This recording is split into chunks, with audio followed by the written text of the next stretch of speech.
A Little Princess by Frances Hodgson Burnett. Chapter 7. The Diamond Mines Again.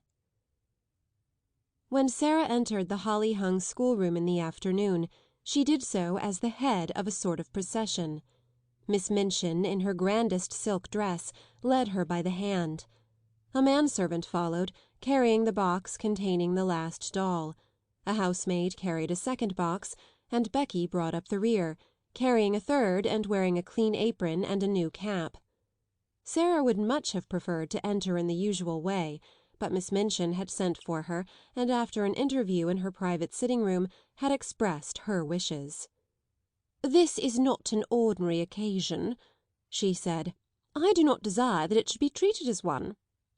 So Sara was led grandly in and felt shy when, on her entry, the big girls stared at her and touched each other's elbows, and the little ones began to squirm joyously in their seats. "Silence, young ladies," said Miss Minchin, at the murmur which arose. "James, place the box on the table and remove the lid. Emma, put yours upon a chair. Becky!" suddenly and severely. Becky had quite forgotten herself in her excitement, and was grinning at Lottie, who was wriggling with rapturous expectation. She almost dropped her box, the disapproving voice so startled her, and her frightened, bobbing curtsy of apology was so funny that Lavinia and Jessie tittered. "It is not your place to look at the young ladies," said Miss Minchin. "You forget yourself. Put your box down." Becky obeyed with alarmed haste and hastily backed toward the door. "You may leave us," Miss Minchin announced to the servants with a wave of her hand. Becky stepped aside respectfully to allow the superior servants to pass out first. She could not help casting a longing glance at the box on the table. Something made of blue satin was peeping from between the folds of tissue paper. "If you please, Miss Minchin," said Sara suddenly, "mayn't Becky stay?" It was a bold thing to do. Miss Minchin was betrayed into something like a slight jump. Then she put her eyeglass up and gazed at her show pupil disturbedly. "Becky!" she exclaimed. "My dearest Sara!" Sara advanced a step toward her. "I want her because I know she will like to see the presents," she explained. "She is a little girl too, you know." Miss Minchin was scandalized. She glanced from one figure to the other. "My dear Sara," she said, "Becky is the scullery maid. Scullery maids are not little girls." It really had not occurred to her to think of them in that light. Scullery maids were machines who carried coal scuttles and made fires. "But Becky is," said Sara, "and I know she would enjoy herself. Please let her stay, because it is my birthday." Miss Minchin replied with much dignity. "As you ask it as a birthday favour, she may stay. Rebecca, thank Miss Sara for her great kindness." Becky had been backing into the corner, twisting the hem of her apron in delighted suspense. She came forward, bobbing curtsies, but between Sara's eyes and her own there passed a gleam of friendly understanding, while her words tumbled over each other. "Oh, if you please, miss, I'm that grateful, miss. I did want to see the doll, miss, that I did. Thank you, miss. And thank you, mum," turning and making an alarmed bob to Miss Minchin, "for letting me take the liberty." Miss Minchin waved her hand again. This time it was in the direction of the corner near the door. "Go and stand there," she commanded. "Not too near the young ladies." Becky went to her place, grinning. She did not care where she was sent, so that she might have the luck of being inside the room, instead of being downstairs in the scullery while these delights were going on. She did not even mind when Miss Minchin cleared her throat ominously and spoke again. "Now, young ladies, I have a few words to say to you," she announced. "She's going to make a speech," whispered one of the girls. "I wish it was over." Sara felt rather uncomfortable. As this was her party, it was probable that the speech was about her. It is not agreeable to stand in a schoolroom and have a speech made about you. "You are aware, young ladies," the speech began, for it was a speech, "that dear Sara is 11 years old today." "Dear Sara," murmured Lavinia. Several of you here have also been 11 years old, but Sarah's birthdays are rather different from other little girls' birthdays. When she is older, she will be an heiress to a large fortune, which it will be her duty to spend in a meritorious manner." "The diamond mines!" giggled Jessie in a whisper. Sarah did not hear her, but as she stood with her grey-green eyes fixed steadily on Miss Minchin, she felt herself growing rather hot. When Miss Minchin talked about money, she felt somehow that she always hated her, and of course it was disrespectful to hate grown-up people. "When her dear papa, Captain Crewe, brought her from India and gave her into my care," the speech proceeded, "he said to me, in a jesting way, 'I am afraid she will be very rich, Miss Minchin.' My reply was, 'Her education at my seminary, Captain Crewe, shall be such as will adorn the largest fortune.' Sarah has become my most accomplished pupil. Her French and her dancing are a credit to the seminary. Her manners, which have caused you to call her Princess Sarah, are perfect. Her amiability she exhibits by giving you this afternoon's party. I hope you appreciate her generosity. I wish you to express your appreciation of it all by saying aloud, all together, 'Thank you, Sarah.'" The entire schoolroom rose to its feet as it had done the morning Sarah remembered so well. "Thank you, Sarah," it said, and it must be confessed that Lottie jumped up and down. Sarah looked rather shy for a moment. She made a curtsy, and it was a very nice one. "Thank you," she said, "for coming to my party." "Very pretty indeed, Sarah," approved Miss Minchin. "That is what a real princess does when the populace applauds her. Lavinia," scathingly, "the sound you just made was extremely like a snort. If you are jealous of your fellow pupil, I beg you will express your feelings in some more ladylike manner. Now, I will leave you to enjoy yourselves." The instant she had swept out of the room, the spell her presence always had upon them was broken. The door had scarcely closed before every seat was empty. The little girls jumped or tumbled out of theirs, the older ones wasted no time in deserting theirs. There was a rush toward the boxes. Sarah had bent over one of them with a delighted face. "These are books, I know," she said. The little children broke into a rueful murmur, and Ermengarde looked aghast. "Does your papa send you books for a birthday present?" she exclaimed. "Why, he's as bad as mine. Don't open them, Sarah." "I like them," Sarah laughed, but she turned to the biggest box.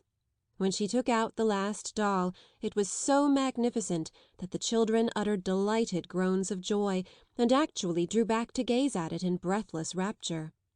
"She is almost as big as Lottie," someone gasped. Lottie clapped her hands and danced about, giggling. "She's dressed for the theatre," said Lavinia. "Her cloak is lined with ermine." "Oh!" cried Ermengarde, darting forward. "She has an opera glass in her hand, a blue and gold one." "Here is her trunk," said Sarah. "Let us open it and look at her things." She sat down upon the floor and turned the key. The children crowded clamouring around her as she lifted tray after tray and revealed their contents. Never had the schoolroom been in such an uproar. There were lace collars and silk stockings and handkerchiefs. There was a jewel case containing a necklace and a tiara which looked quite as if they were made of real diamonds. There was a long sealskin and muff. There were ball dresses and walking dresses and visiting dresses. There were hats and tea gowns and fans. Even Lavinia and Jessie forgot that they were too elderly to care for dolls, and uttered exclamations of delight, and caught up things to look at them. "Suppose," Sarah said as she stood by the table, putting a large black velvet hat on the impassively smiling owner of all these splendours, "suppose she understands human talk and feels proud of being admired." "You are always supposing things," said Lavinia, and her air was very superior. "I know I am," answered Sarah undisturbedly. "I like it. There's nothing so nice as supposing. It's almost like being a fairy. If you suppose anything hard enough, it seems as if it were real." "It's all very well to suppose things if you have everything," said Lavinia.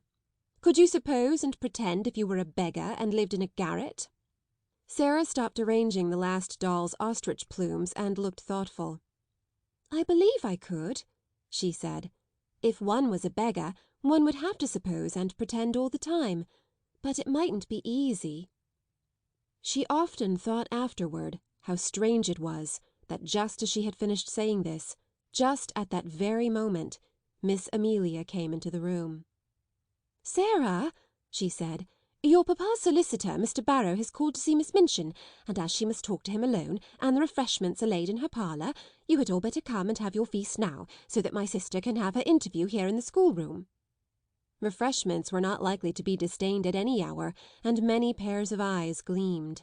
Miss Amelia arranged the procession into decorum, and then, with Sarah at her side heading it, she led it away, leaving the last doll sitting upon a chair with the glories of her wardrobe scattered about her, dresses and coats hung upon chair-backs, piles of lace-frilled petticoats lying upon their seats. Becky, who was not expected to partake of refreshments, had the indiscretion to linger a moment to look at these beauties. It really was an indiscretion.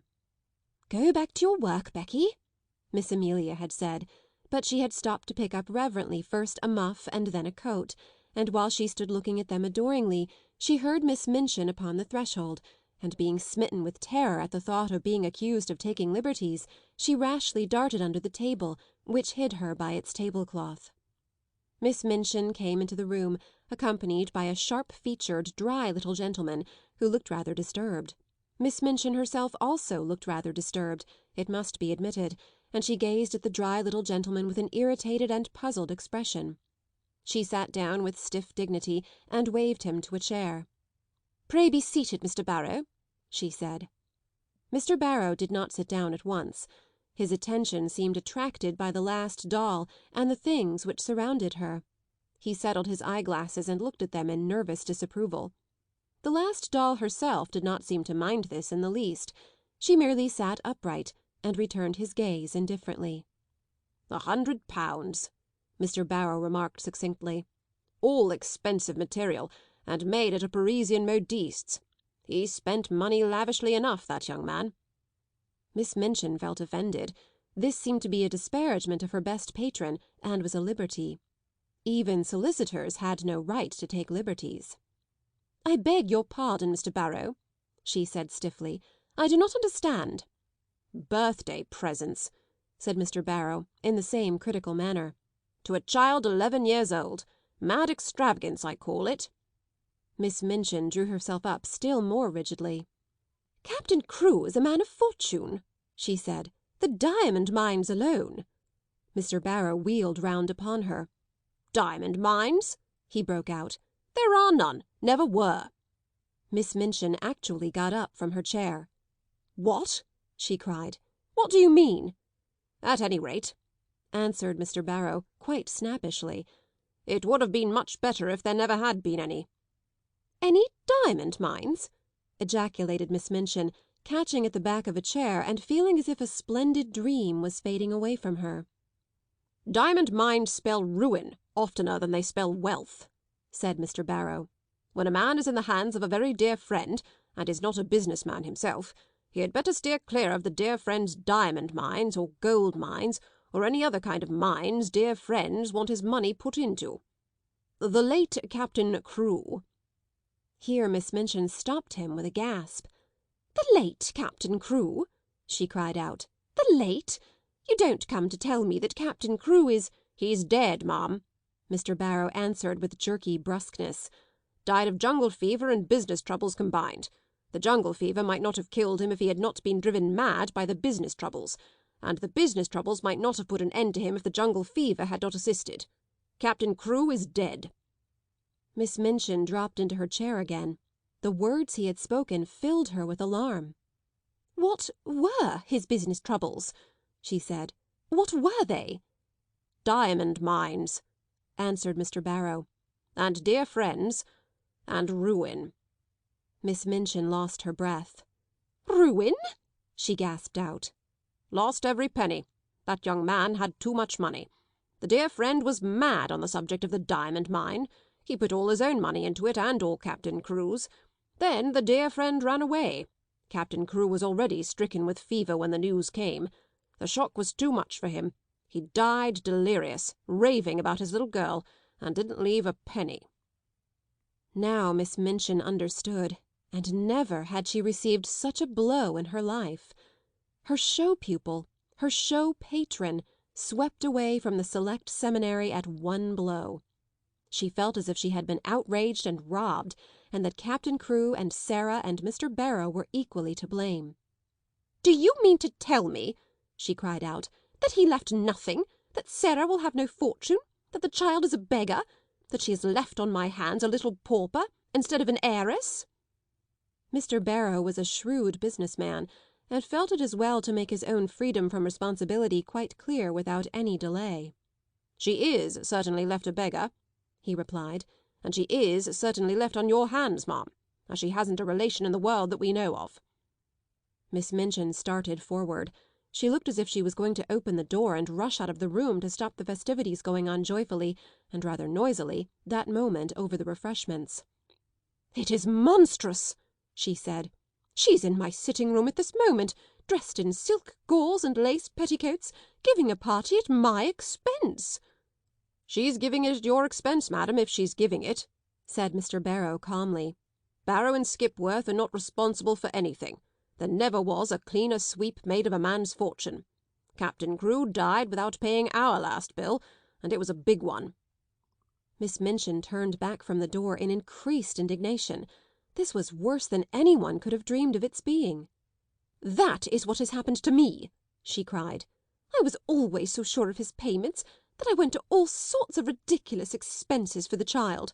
I paid the bills for that ridiculous doll and her ridiculous fantastic wardrobe. The child was to have anything she wanted. She has a carriage and a pony and a maid, and I've paid for all of them since the last cheque came." Mr. Barrow evidently did not intend to remain to listen to the story of Miss Minchin's grievances after he had made the position of his firm clear and related the mere dry facts. He did not feel any particular sympathy for irate keepers of boarding schools. "You had better not pay for anything more, ma'am," he remarked, "unless you want to make presents to the young lady. No one will remember you. She hasn't a brass farthing to call her own." "But what am I to do?" demanded Miss Minchin, as if she felt it entirely his duty to make the matter right. "What am I to do?" "There isn't anything to do," said Mr. Barrow, folding up his eyeglasses and slipping them into his pocket. "Captain Crewe is dead. The child is left a pauper. Nobody is responsible for her but you." "I am not responsible for her, and I refuse to be made responsible." Miss Minchin became quite white with rage. Mr. Barrow turned to go. "I have nothing to do with that, madam," he said uninterestedly. "Barrow and Skipworth are not responsible. Very sorry the thing has happened, of course." "If you think she is to be foisted off on me, you are greatly mistaken," Miss Minchin gasped. "I have been robbed and cheated. I will turn her into the street." If she had not been so furious, she would have been too discreet to say quite so much. She saw herself burdened with an extravagantly brought-up child whom she had always resented, and she lost all self-control. Mr. Barrow undisturbedly moved toward the door. "I wouldn't do that, madam," he commented. "It wouldn't look well. Unpleasant story to get about in connection with the establishment. Pupil bundled out penniless and without friends." He was a clever business man, and he knew what he was saying. He also knew that Miss Minchin was a business woman, and would be shrewd enough to see the truth. She could not afford to do a thing which would make people speak of her as cruel and hard-hearted. "Better keep her and make use of her," he added. "She's a clever child, I believe. You can get a good deal out of her as she grows older." "I will get a good deal out of her before she grows older," exclaimed Miss Minchin. "I am sure you will, ma'am," said Mr. Barrow, with a little sinister smile. "I am sure you will. Good morning." He bowed himself out and closed the door, and it must be confessed that Miss Minchin stood for a few moments and glared at it. What he had said was quite true. She knew it. She had absolutely no redress. Her show pupil had melted into nothingness, leaving only a friendless, beggared little girl. Such money as she herself had advanced was lost, and could not be regained. And as she stood there, breathless under her sense of injury, there fell upon her ears a burst of gay voices from her own sacred room, which had actually been given up to the feast. She could at least stop this. But as she started toward the door, it was opened by Miss Amelia, who, when she caught sight of the changed, angry face, fell back a step in alarm. "Oh, what is the matter, sister?" she ejaculated. Miss Minchin's voice was almost fierce when she answered. Where is Sara Crewe? Miss Amelia was bewildered. Sarah? She stammered. Why, she's with the children in your room, of course. Has she a black frock in her sumptuous wardrobe? In bitter irony. A black frock? Miss Amelia stammered again. A black one? She has frocks of every other colour. Has she a black one? Miss Amelia began to turn pale. No, yes, she said. But it is too short for her. She has only the old black velvet, and she has outgrown it. Go and tell her to take off that preposterous pink silk gauze, and put the black one on, whether it is too short or not. She has done with finery. Then Miss Amelia began to wring her fat hands and cry. Oh, sister, she sniffed. Oh, sister, what can have happened? Miss Minchin wasted no words. Captain Crewe is dead, she said. He has died without a penny. That spoiled, pampered, fanciful child has left a pauper on my hands. Miss Amelia sat down quite heavily in the nearest chair. Hundreds of pounds have I spent on nonsense for her, and I shall never see a penny of it. Put a stop to this ridiculous party of hers. Go and make her change her frock at once. I? Panted Miss Amelia. Must I go and tell her now? This moment, was the fierce answer. Don't sit staring like a goose. Go! Poor Miss Amelia was accustomed to being called a goose. She knew, in fact, that she was rather a goose, and that it was left to geese to do a great many disagreeable things. It was a somewhat embarrassing thing to go into the midst of a room full of delighted children and tell the giver of the feast that she had suddenly been transformed into a little beggar and must go upstairs and put on an old black frock which was too small for her. But the thing must be done. This was evidently not the time when questions might be asked. She rubbed her eyes with her handkerchief until they looked quite red, after which she got up and went out of the room without venturing to say another word. When her older sister looked and spoke as she had done just now, the wisest course to pursue was to obey orders without any comment. Miss Minchin walked across the room. She spoke to herself aloud without knowing that she was doing it. During the last year the story of the diamond mines had suggested all sorts of possibilities to her. Even proprietors of seminaries might make fortunes in stocks with the aid of owners of mines. And now, instead of looking forward to gains, she was left to look back upon losses. The Princess Sarah, indeed, she said. The child has been pampered as if she were a queen. She was sweeping angrily past the corner table as she said it, and the next moment she started at the sound of a loud, sobbing sniff which issued from under the cover. What is that? She exclaimed angrily. The loud, sobbing sniff was heard again, and she stooped and raised the hanging folds of the table cover. How dare you? She cried out. How dare you? Come out immediately. It was poor Becky who crawled out, and her cap was knocked on one side, and her face was red with repressed crying. If you please, it's me, Mum, she explained. I know I hadn't ought to, but I was looking at the door, Mum, and I was frightened when you come in, and slipped under the table. You have been there all the time, listening, said Miss Minchin. No, Mum, Becky protested, bobbing curtsies. Not listening. I thought I could slip out without you noticing, but I couldn't, and I had to stay. But I didn't listen, Mum. I wouldn't for nothing. But I couldn't help hearing. Suddenly it seemed almost as if she lost all fear of the awful lady before her. She burst into fresh tears. Oh, please, she said. I dare say you'll give me warning, Mum, but I'm so sorry for poor Miss Sarah. I'm so sorry. Leave the room, ordered Miss Minchin. Becky curtsied again, the tears openly streaming down her cheeks. Yes, I will, she said, trembling. But oh, I just wanted to ask you, Miss Sarah, she's been such a rich young lady, and she's been waited on and hand and foot. And what will she do now, Mum, without no maid? If, oh please, would you let me wait on her after I've done my pots and kettles? I'd do 'em that quick, if you'd let me wait on her, now she's poor. Oh, breaking out afresh, poor little Miss Sarah, Mum, that was called the Princess. Somehow she made Miss Minchin feel more angry than ever. That the very scullery maid should range herself on the side of this child, whom she realized more fully than ever that she had never liked, was too much. She actually stamped her foot. "No, certainly not," she said.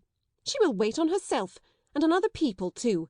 Leave the room this instant, or you'll leave your place." Becky threw her apron over her head and fled. She ran out of the room and down the steps into the scullery, and there she sat down among her pots and kettles, and wept as if her heart would break.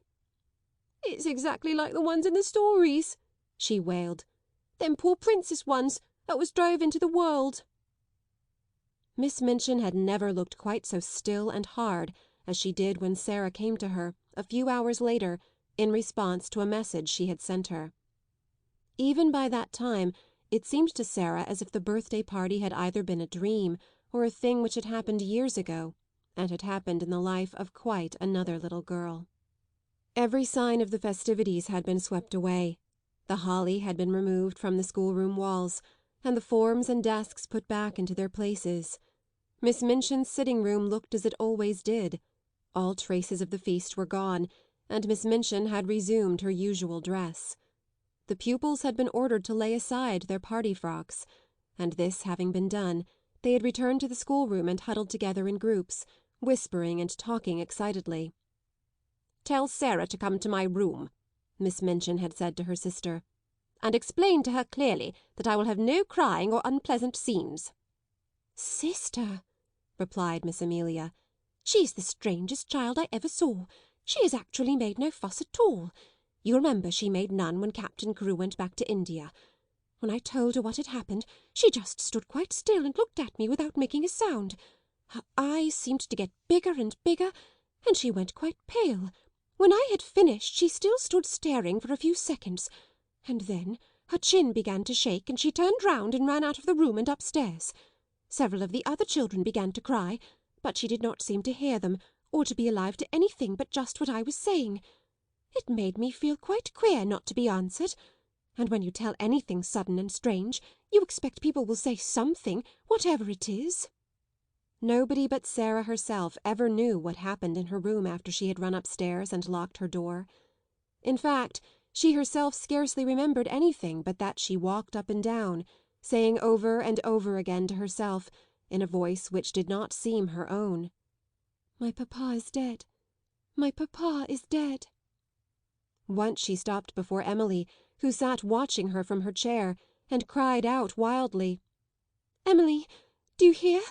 Do you hear? Papa is dead. He is dead in India, thousands of miles away."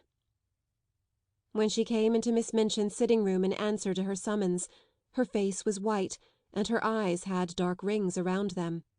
Her mouth was set, as if she did not wish it to reveal what she had suffered, and was suffering. She did not look in the least like the rose-coloured butterfly child who had flown about from one of her treasures to the other in the decorated schoolroom. She looked instead a strange, desolate, almost grotesque little figure. She had put on, without Mariette's help, the cast-aside black velvet frock.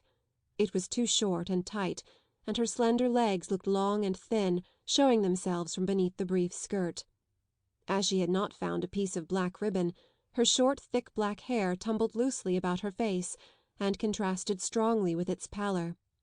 She held Emily tightly in one arm, and Emily was swathed in a piece of black material. "Put down your doll," said Miss Minchin. "What do you mean by bringing her here?" "No," Sara answered. "I will not put her down. She is all I have. My papa gave her to me." She had always made Miss Minchin feel secretly uncomfortable, and she did so now. She did not speak with rudeness so much as with a cold steadiness with which Miss Minchin felt it difficult to cope, perhaps because she knew she was doing a heartless and inhuman thing. "You will have no time for dolls in future," she said. "You will have to work and improve yourself and make yourself useful." Sara kept her big, strange eyes fixed on her and said not a word. "Everything will be very different now," said Miss Minchin. "I suppose Miss Amelia has explained matters to you?" "Yes," answered Sara. "My papa is dead. He left me no money. I am quite poor." "You are a beggar," said Miss Minchin, her temper rising at the recollection of what all this meant. "It appears that you have no relations and no home, and no one to take care of you." For a moment the thin, pale little face twitched, but Sara again said nothing. "What are you staring at?" demanded Miss Minchin sharply. "Are you so stupid that you cannot understand? I tell you that you are quite alone in the world, and have no one to do anything for you, unless I choose to keep you here out of charity." "I understand," answered Sara in a low tone, and there was a sound as if she had gulped down something which rose in her throat. "I understand." "That doll!" cried Miss Minchin, pointing to the splendid birthday gift seated near. "That ridiculous doll, with all her nonsensical, extravagant things. I actually paid the bill for her." Sara turned her head toward the chair. "The last doll," she said. "The last doll." And her little mournful voice had an odd sound. "The last doll indeed," said Miss Minchin. "And she is mine, not yours. Everything you own is mine." "Please take it away from me then," said Sara. "I do not want it." If she had cried and sobbed and seemed frightened, Miss Minchin might almost have had more patience with her. She was a woman who liked to domineer and feel her power, and as she looked at Sara's pale little steadfast face and heard her proud little voice, she quite felt as if her might was being set at naught. "Don't put on grand airs," she said. "The time for that sort of thing is past. You are not a princess any longer. Your carriage and your pony will be sent away. Your maid will be dismissed. You will wear your oldest and plainest clothes. Your extravagant ones are no longer suited to your station. You are like Becky. You must work for your living." To her surprise, a faint gleam of light came into the child's eyes, a shade of relief. "Can I work?" she said. "If I can work it will not matter so much. What can I do?" "You can do anything you are told," was the answer. "You are a sharp child and pick up things readily. If you make yourself useful, I may let you stay here. You speak French well, and you can help with the younger children." "May I?" exclaimed Sara. "Oh, please let me. I know I can teach them. I like them and they like me." "Don't talk nonsense about people liking you," said Miss Minchin. "You will have to do more than teach the little ones. You will run errands and help in the kitchen as well as in the schoolroom. If you don't please me, you will be sent away. Remember that. Now go." Sara stood still just a moment, looking at her. In her young soul she was thinking deep and strange things. Then she turned to leave the room. "Stop!" said Miss Minchin. "Don't you intend to thank me?" Sara paused, and all the deep, strange thoughts surged up in her breast. "What for?" she said.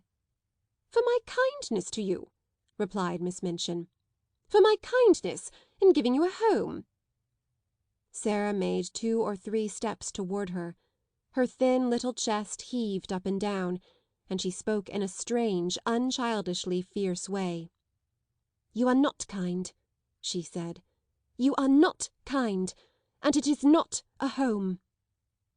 And she had turned and run out of the room before Miss Minchin could stop her or do anything but stare after her with stony anger. She went up the stairs slowly, but panting for breath, and she held Emily tightly against her side. "I wish she could talk," she said to herself. "If she could speak, if she could speak." She meant to go to her room and lie down on the tiger skin, with her cheek upon the great cat's head, and look into the fire, and think and think and think. But just before she reached the landing, Miss Amelia came out of the door and closed it behind her, and stood before her looking nervous and awkward. The truth was that she felt secretly ashamed of the thing she had been ordered to do. You are not to go in there," she said. "Not go in?" exclaimed Sara, and she fell back a pace. "That is not your room now," Miss Amelia answered, reddening a little. Somehow, all at once, Sara understood. She realised that this was the beginning of the change Miss Minchin had spoken of. "Where is my room?" she asked, hoping very much that her voice did not shake. "You are to sleep in the attic, next to Becky." Sara knew where it was. Becky had told her about it. She turned and mounted up 2 flights of stairs. The last one was narrow and covered with shabby strips of old carpet. She felt as if she were walking away and leaving far behind her the world in which that other child, who no longer seemed herself, had lived. This child in her short, tight old frock, climbing the stairs to the attic, was quite a different creature. When she reached the attic door and opened it, her heart gave a dreary little thump. Then she shut the door and stood against it and looked about her. Yes, this was another world. The room had a slanting roof and was whitewashed.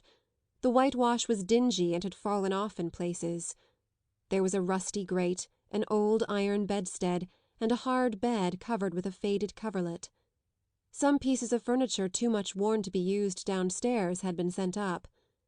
Under the skylight in the roof, which showed nothing but an oblong piece of dull grey sky, there stood an old battered red footstool. Sara went to it and sat down. She seldom cried. She did not cry now.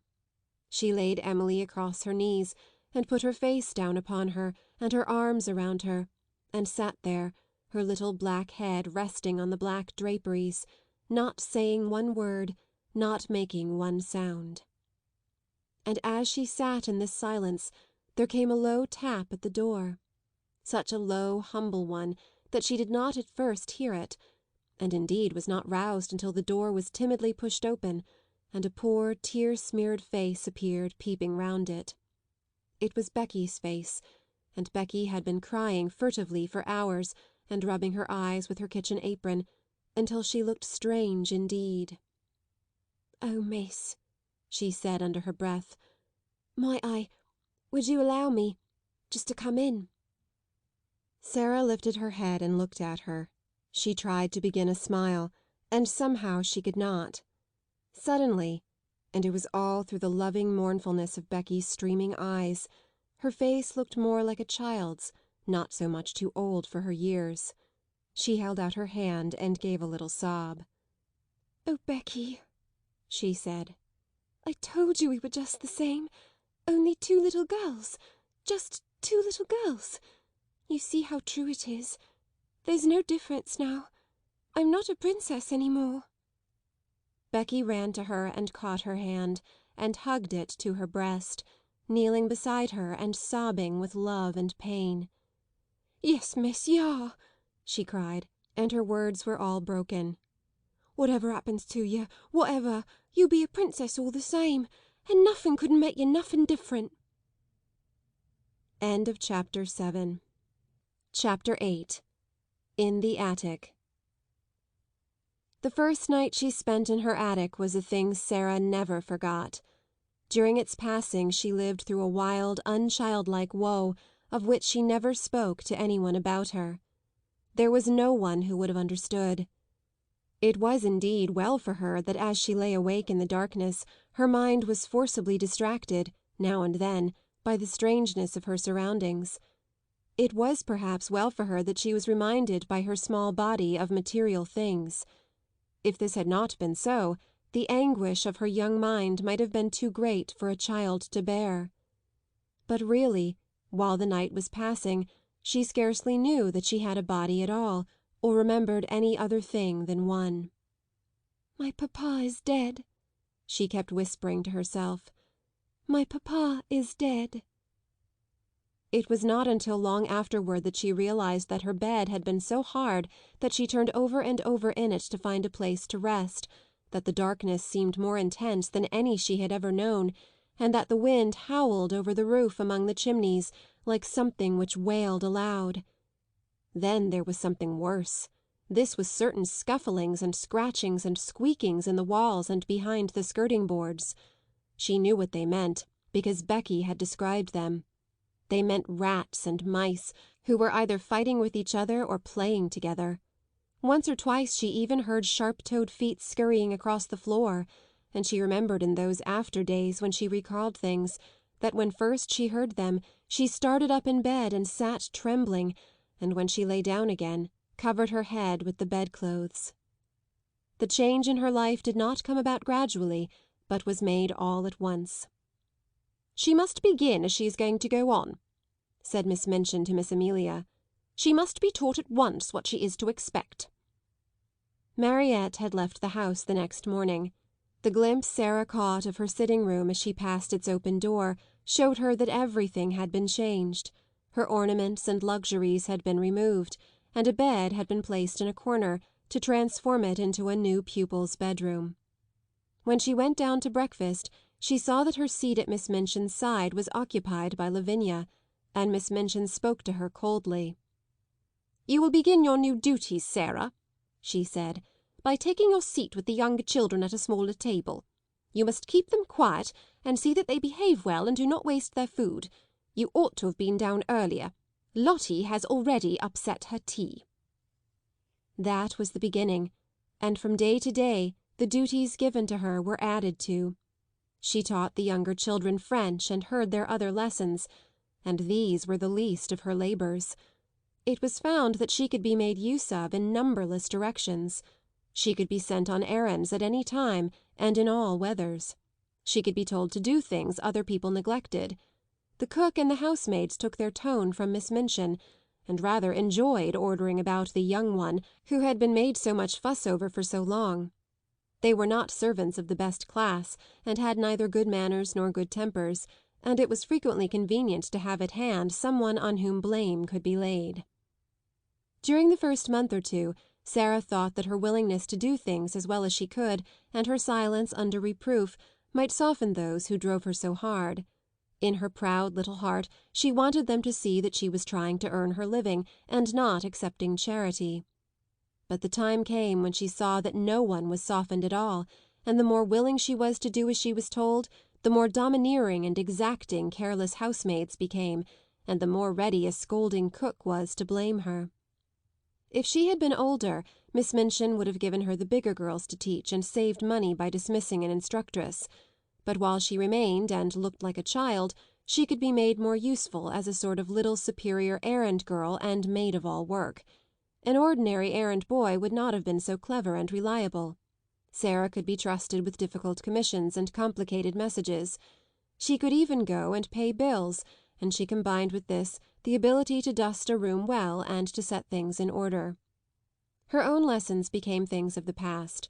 She was taught nothing, and only after long and busy days spent in running here and there at everybody's orders was she grudgingly allowed to go into the deserted schoolroom with a pile of old books and study alone at night.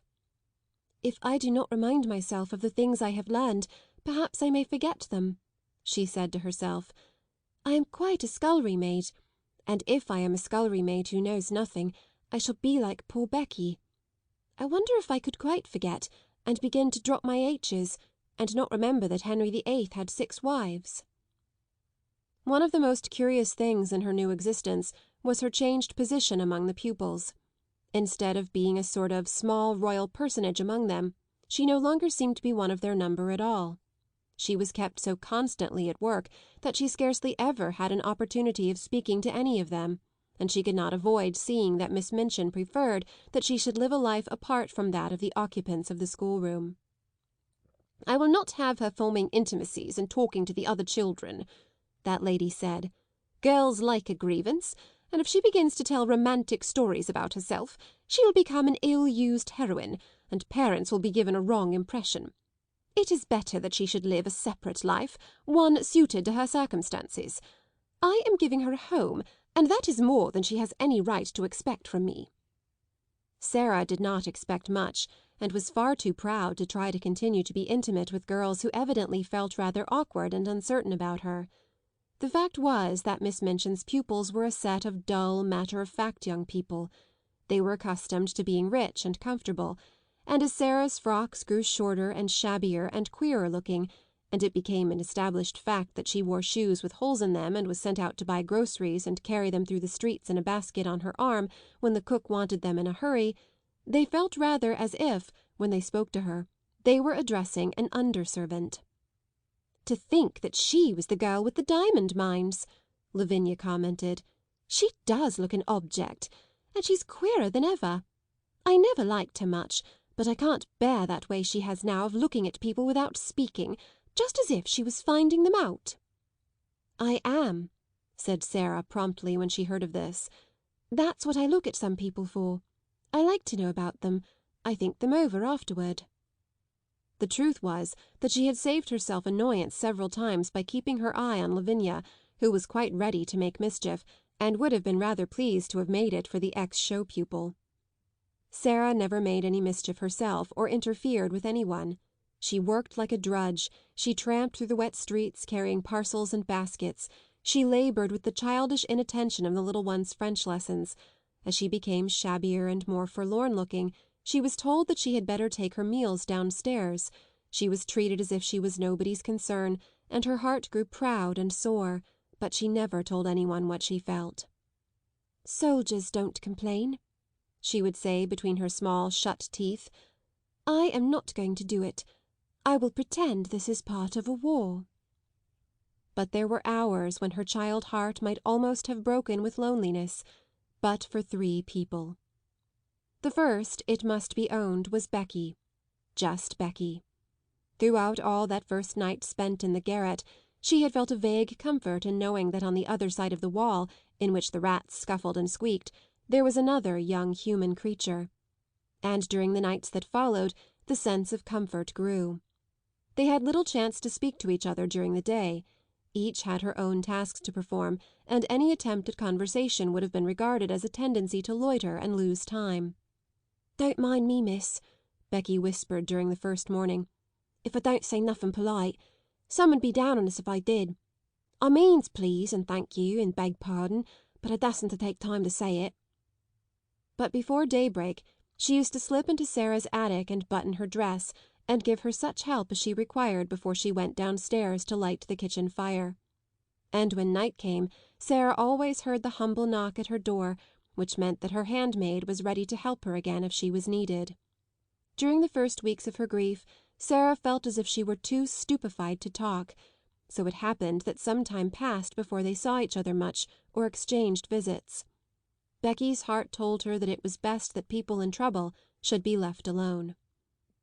The second of the trio of comforters was Ermengarde, but odd things happened before Ermengarde found her place. When Sarah's mind seemed to awaken again to the life about her, she realized that she had forgotten that Ermengarde lived in the world. The two had always been friends, but Sarah had felt as if she were years the older. It could not be contested that Ermengarde was as dull as she was affectionate. She clung to Sarah in a simple, helpless way. She brought her lessons to her that she might be helped. She listened to her every word and besieged her with requests for stories. But she had nothing interesting to say herself, and she loathed books of every description. She was, in fact, not a person one would remember when one was caught in the storm of a great trouble, and Sarah forgot her. It had been all the easier to forget her because she had been suddenly called home for a few weeks. When she came back she did not see Sarah for a day or two, and when she met her for the first time she encountered her coming down a corridor with her arms full of garments which were to be taken downstairs to be mended. Sarah herself had already been taught to mend them. She looked pale and unlike herself, and she was attired in the queer outgrown frock whose shortness showed so much thin black leg. Ermengarde was too slow a girl to be equal to such a situation. She could not think of anything to say. She knew what had happened, but somehow she had never imagined Sarah could look like this, so odd and poor and almost like a servant. It made her quite miserable, and she could do nothing but break into a short hysterical laugh and exclaim, aimlessly and as if without any meaning, "Oh, Sarah, is that you?" "Yes," answered Sarah, and suddenly a strange thought passed through her mind and made her face flush. She held the pile of garments in her arms, and her chin rested upon the top of it to keep it steady. Something in the look of her straight-gazing eyes made Ermengarde lose her wits still more. She felt as if Sarah had changed into a new kind of girl, and she had never known her before. Perhaps it was because she had suddenly grown poor and had to mend things and work like Becky. "Oh," she stammered, how are you?" "I don't know," Sarah replied. How are you?" I'm quite well," said Ermengarde, overwhelmed with shyness. Then, spasmodically, she thought of something to say which seemed more intimate. Are you very unhappy?" she said in a rush. Then Sara was guilty of an injustice. Just at that moment her torn heart swelled within her, and she felt that if any one was as stupid as that, one had better get away from her. "What do you think?" she said. "Do you think I am very happy?" And she marched past her without another word. In course of time she realised that if her wretchedness had not made her forget things, she would have known that poor dull Ermengarde was not to be blamed for her unready, awkward ways. She was always awkward, and the more she felt, the more stupid she was given to being. But the sudden thought which had flashed upon her had made her oversensitive. "She is like the others," she had thought. "She does not really want to talk to me. She knows no one does." So for several weeks a barrier stood between them. When they met by chance Sara looked the other way, and Ermengarde felt too stiff and embarrassed to speak. Sometimes they nodded to each other in passing, but there were times when they did not even exchange a greeting. "If she would rather not talk to me," Sara thought, "I will keep out of her way. Miss Minchin makes that easy enough." Miss Minchin made it so easy that at last they scarcely saw each other at all. At that time it was noticed that Ermengarde was more stupid than ever, and that she looked listless and unhappy. She used to sit in the window-seat huddled in a heap and stare out of the window without speaking. Once Jessie, who was passing, stopped to look at her curiously. "What are you crying for, Ermengarde?" she asked. "I'm not crying," answered Ermengarde in a muffled, unsteady voice. "You are," said Jessie. "A great big tear just rolled down the bridge of your nose and dropped off at the end of it. And there goes another." "Well," said Ermengarde, "I'm miserable, and no one need interfere." And she turned her plump back and took out her handkerchief and boldly hid her face in it. That night, when Sara went to her attic, she was later than usual. She had been kept at work until after the hour at which the pupils went to bed, and after that she had gone to her lessons in the lonely schoolroom. When she reached the top of the stairs she was surprised to see a glimmer of light coming from under the attic door. "Nobody goes there but myself," she thought quickly. "But some one has lighted a candle." Some one had indeed lighted a candle, and it was not burning in the kitchen candlestick she was expected to use, but in one of those belonging to the pupils' bedrooms. The someone was sitting upon the battered footstool, and was dressed in her nightgown and wrapped up in a red shawl. It was Ermengarde. "Ermengarde!" cried Sara. She was so startled that she was almost frightened. "You will get into trouble." Ermengarde stumbled up from her footstool. She shuffled across the attic in her bedroom slippers, which were too large for her. Her eyes and nose were pink with crying. "I know I shall, if I'm found out," she said. "But I don't care. I don't care a bit. Oh, Sara, please tell me. What is the matter? Why don't you like me any more?" Something in her voice made the familiar lump rise in Sara's throat. It was so affectionate and simple, so like the old Ermengarde who had asked her to be best friends. It sounded as if she had not meant what she had seemed to mean during these past weeks. "I do like you," Sara answered. "I thought you see everything is different now. I thought you were different." Ermengarde opened her wet eyes wide. "Why, it was you who were different!" she cried. "You didn't want to talk to me. I didn't know what to do. It was you who were different after I came back." Sara thought a moment. She saw she had made a mistake. "I am different," she explained, "though not in the way you think. Miss Minchin does not want me to talk to the girls. Most of them don't want to talk to me. I thought, perhaps, you didn't. So I tried to keep out of your way." "Oh, Sara!" Ermengarde almost wailed in her reproachful dismay. And then, after one more look, they rushed into each other's arms. It must be confessed that Sara's small black head lay for some minutes on the shoulder covered by the red shawl. When Ermengarde had seemed to desert her, she had felt horribly lonely. Afterward they sat down upon the floor together, Sara clasping her knees with her arms, and Ermengarde rolled up in her shawl. Ermengarde looked at the odd, big-eyed little face adoringly. I couldn't bear it any more, she said. I dare say you could live without me, Sarah, but I couldn't live without you. I was nearly dead. So tonight, when I was crying under the bedclothes, I thought all at once of creeping up here and just begging you to let us be friends again. You are nicer than I am, said Sarah. I was too proud to try and make friends. You see, now that trials have come, they have shown that I am not a nice child. I was afraid they would. Perhaps, wrinkling her forehead wisely, that is what they were sent for. I don't see any good in them, said Ermengarde stoutly. Neither do I, to speak the truth, admitted Sarah frankly. But I suppose there might be good in things, even if we don't see it. There might, doubtfully, be good in Miss Minchin. Ermengarde looked round the attic with a rather fearsome curiosity. Sarah, she said, do you think you can bear living here? Sarah looked round also. If I pretend it's quite different, I can, she answered. Or if I pretend it is a place in a story. She spoke slowly. Her imagination was beginning to work for her. It had not worked for her at all since her troubles had come upon her. She had felt as if it had been stunned. Other people have lived in worse places. Think of the Count of Monte Cristo in the dungeons of the Château d'If, and think of the people in the Bastille. The Bastille, half-whispered Ermengarde, watching her and beginning to be fascinated. She remembered stories of the French Revolution, which Sarah had been able to fix in her mind by her dramatic relation of them. No one but Sarah could have done it.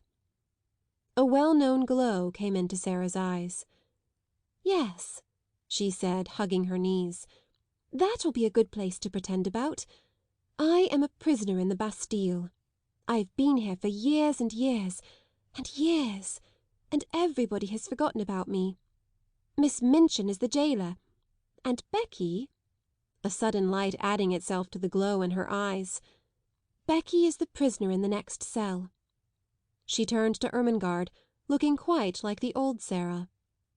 I shall pretend that, she said, and it will be a great comfort. Ermengarde was at once enraptured and awed. And will you tell me all about it? She said. May I creep up here at night whenever it is safe and hear the things you have made up in the day? It will seem as if we were more best friends than ever. Yes, answered Sarah, nodding.